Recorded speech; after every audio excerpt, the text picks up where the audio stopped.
So imagine a company, a really just a massive, complex corporate conglomerate. Okay, I'm picturing it, lots of moving parts. Right, tons of moving parts. You've got tens of thousands of brilliant employees, right? You've got innovators, seasoned managers, natural-born visionaries, the works. Yeah, the kind of people who really keep a huge organization running. Exactly. But then you quickly realize something really strange.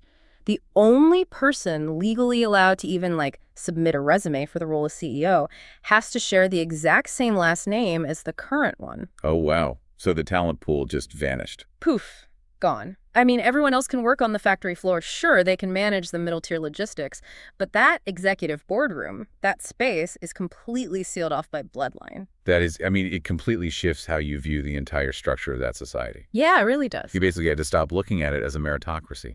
You start looking at it as a closed ecosystem. And that transformation, that shift from an open society to a closed ecosystem is exactly what we are analyzing today. Welcome to the deep dive, by the way. Glad to be here. We have a really fascinating one today. We do. We are looking at a very brief but incredibly loaded excerpt from a piece titled The Biya Dynasty, Cameroon's Crossroads of Succession. It's a short text, but man, packs a punch. It really does. And our mission for you today is to use this text as an analytical lens. We're going to dissect exactly what the author is telling us about Paul Biya, his family, and the current political climate in Cameroon.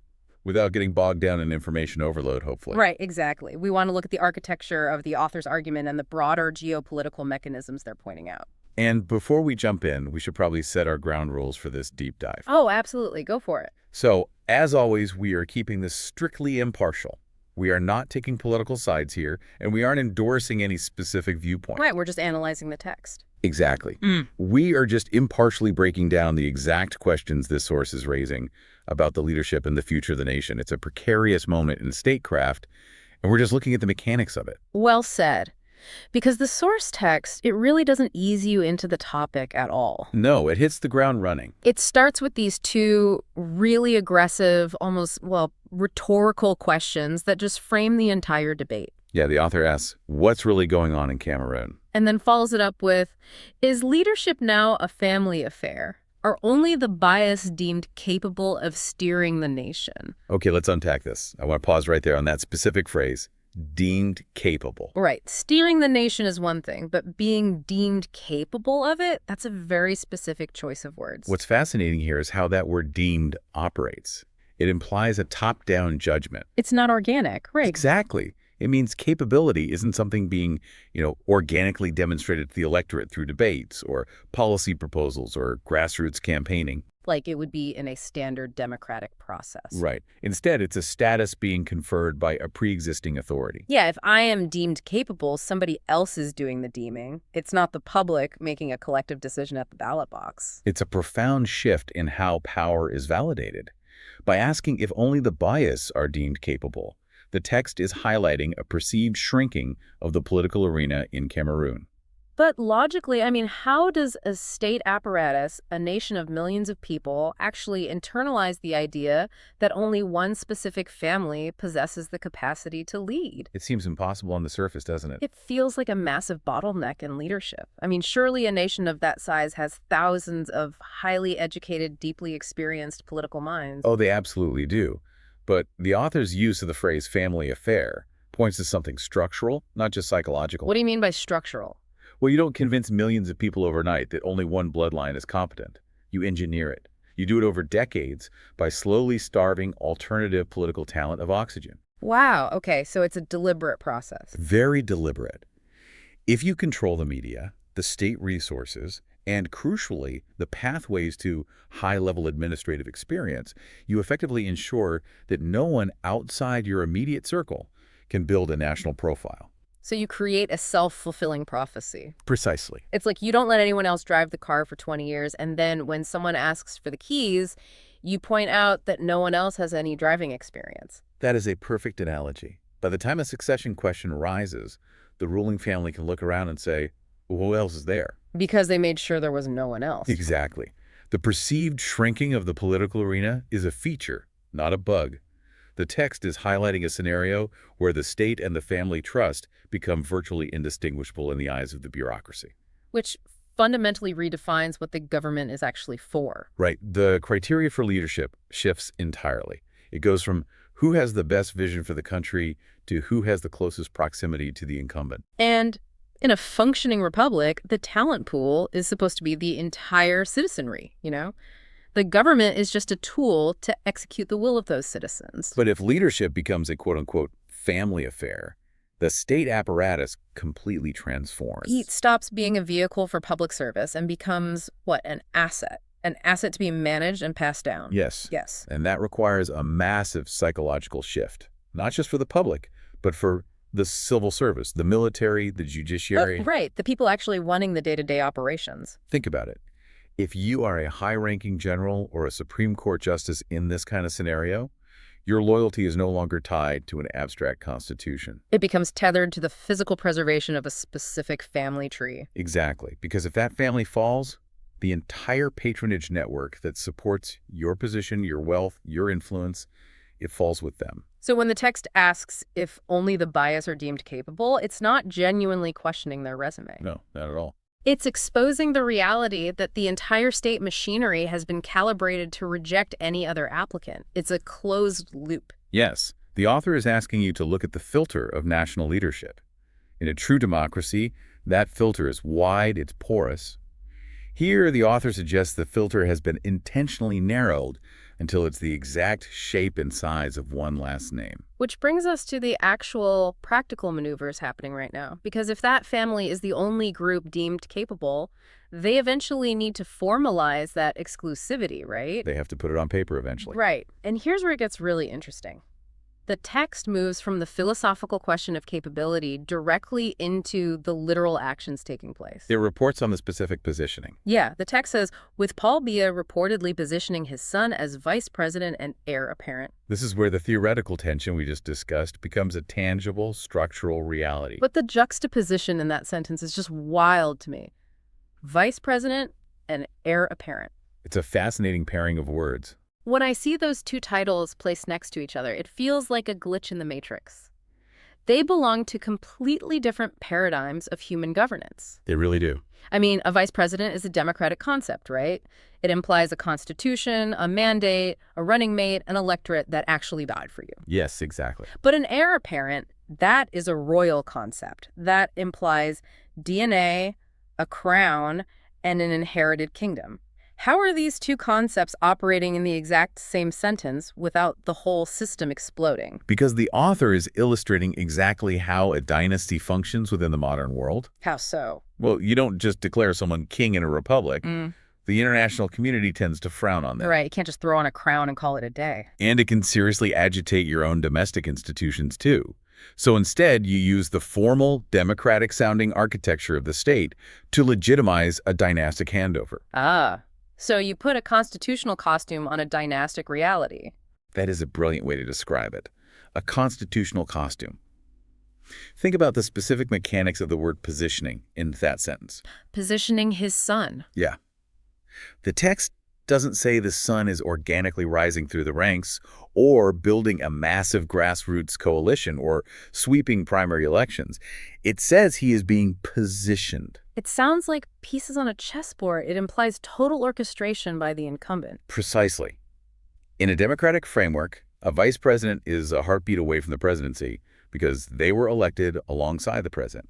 They carry the democratic mandate. Right. But by positioning an heir apparent into a role like vice president, you are basically creating a legal holding pen. A legal holding pen. Wow. You give them a title that perfectly fits the legal framework of a republic. Oh. So when the biological handover inevitably happens, the architects of the succession can just point to the organizational chart. And say, look, everything is perfectly legal. The Constitution says the vice president takes over, and, well, he happens to be the vice president. But wait, does that actually work in practice?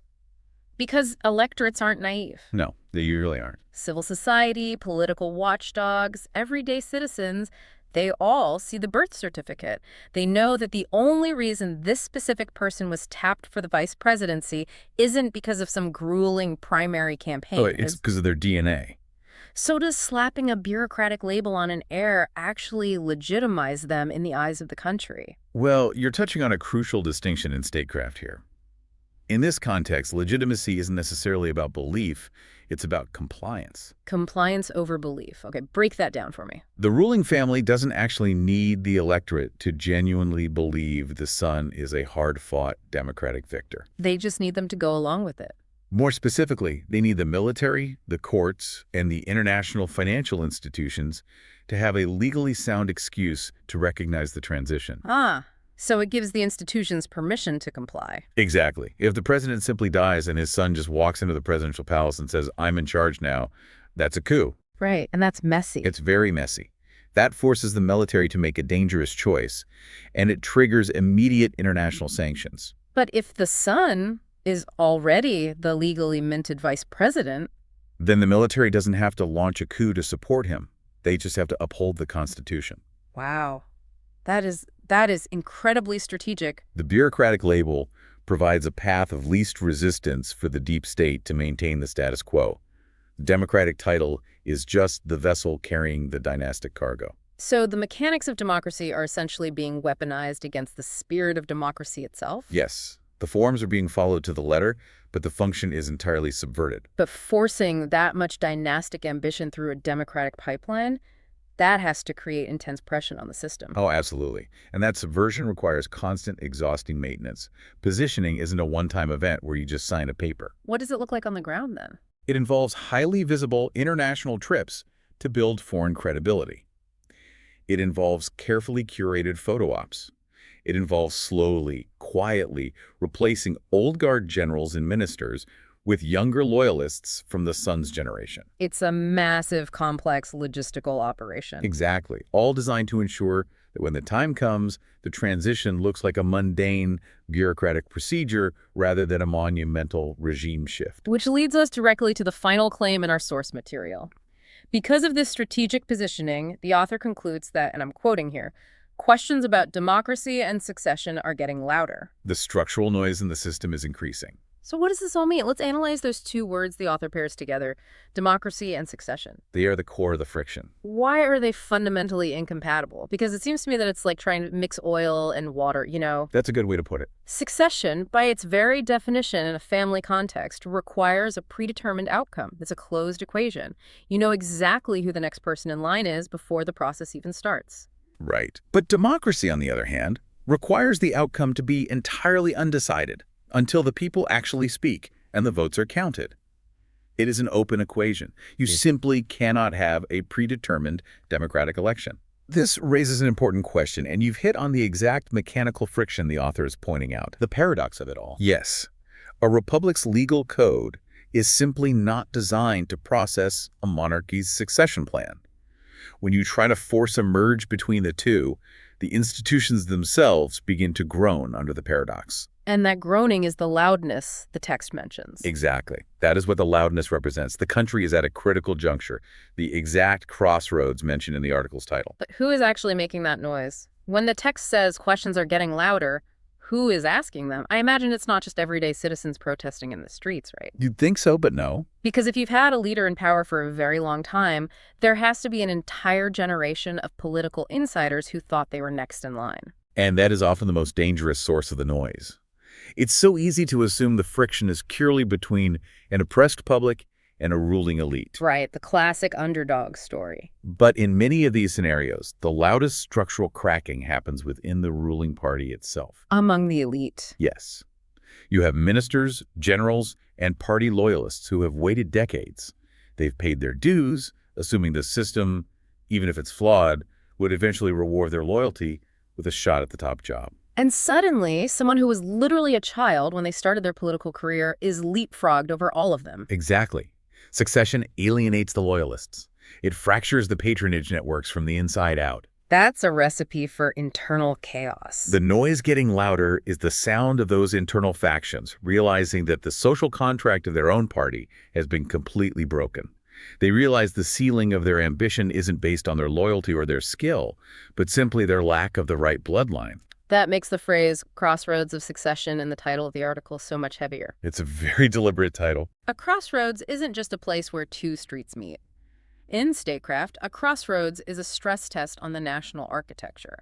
It forces a decision. You cannot stay parked in the intersection forever. And notice how the source doesn't declare that Cameroon has become a permanent, monolithic dictatorship.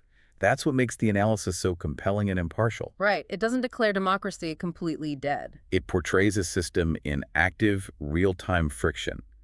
It acknowledges that the democratic framework still exists, at least on paper, and that the dynastic ambition is actively fighting the gravity of that framework. It's a battle of inertia. The dynastic momentum is trying to push through a democratic structure that was built, theoretically, to stop this exact thing from happening. And if people, both the public and the political insiders, sense that the democratic outcome is entirely predetermined, The immune system of the republic starts to react. it forces you to consider what a democracy actually needs to survive. It isn't just regular elections or a written constitution. It requires the genuine possibility of change. The unknown outcome. Right. If the outcome is guaranteed by succession, the possibility of change is eradicated. The loudness noted by the author is the natural response of a society trying to ascertain what kind of system it actually lives in. Are they citizens of a republic, or are they subjects of a family trust? That is the ultimate question they are facing. Which really brings us to the core of what we've uncovered today. For everyone listening, we took this very brief, loaded excerpt and broke down the massive geopolitical mechanics operating just beneath the surface. We covered a lot of ground from just a few sentences. We did. We started with the psychological and structural weight of leadership becoming a family affair. We looked at how a state apparatus can be engineered over time to deem only one bloodline capable of steering the nation. And then we explored the deep, mechanical paradox of that constitutional costume. We looked at how the formal, legal title of vice president can be utilized not as a reflection of democratic will, but as a bureaucratic holding pin. All to legitimize an heir apparent. And finally, we examined the structural collision that occurs when you force a predetermined dynastic succession through an open democratic pipeline. The inevitable fracturing of party loyalties, the strain on institutions, and the growing noise as a nation hits a historical crossroads. It's really a masterclass in reading between the lines of political reporting. It is. It takes these abstract concepts of political science and grounds them in the very real, very precarious realities of human ambition and institutional vulnerability. It's fascinating, but it's also a very tense situation to observe. Which leaves us, and you, the listener, with a whole lot to process. The author has given us a snapshot of a system under immense pressure, but the outcome is still unwritten. And that is the most critical dynamic to keep an eye on moving forward. Because institutions, no matter how carefully co-opted or managed, they have their limits. They can only bend so far. Right. A legal framework can only stretch so much to accommodate a dynastic reality before the contradictions become too glaring for either the public or the internal elite to ignore. So I want to leave you with a final thought to mull over.